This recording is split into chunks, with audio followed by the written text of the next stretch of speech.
ఏ రాజకీయ పార్టీ అయినా సరే రేపు అధికారంలోకి వస్తే నేరాలను అరికడతాం, శాంతి భద్రతలను కాపాడుతామని చెప్తూ ఉంటారు. కానీ ఈ యొక్క వైసీపీ పార్టీ ఏదైతే ఈ యొక్క గొడ్డల పార్టీ అని ఈ రోజు ఏదైతే ప్రజలు పిలుస్తూ ఉన్నారో, మరి వాళ్ళు ఏం చెప్తూ ఉన్నారు?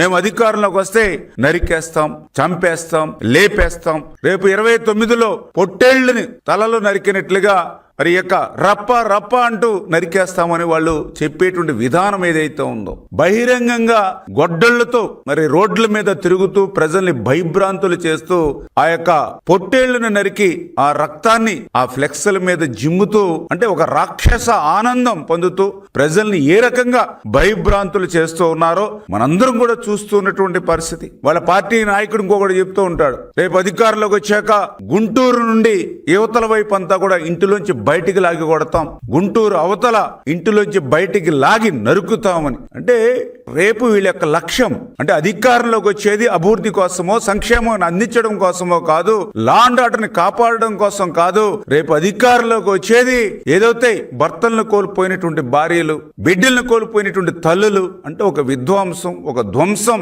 రాష్ట్ర భవిష్యత్తుని కళ్లకు కట్టినట్లు ఈ రోజు మరి జగన్మోహన్ రెడ్డి ఈవేళ వాళ్ళ గొడ్డలి పార్టీ విధానాల ద్వారా ఈ రోజు మనందరికీ కూడా చూపిస్తున్నటువంటి పరిస్థితి. వీళ్ళ అకృత్యాలను గాని వీళ్ళ యొక్క వికృత చేష్టలను మొన్ననే ఏబిఎన్ మరి ప్రజలకు తెలియజేస్తే మరి వాళ్ళని కూడా నాలుక కోసేస్తాం, కొత్త పలుకు ఈ రాష్ట్రంలో లేకుండా చేస్తాం, అంతం చేస్తామని ఒక మీడియా ప్రతినిధుల మీద కూడా మరి ఈ రకంగా జగన్మోహన్ రెడ్డి యొక్క వైఖరి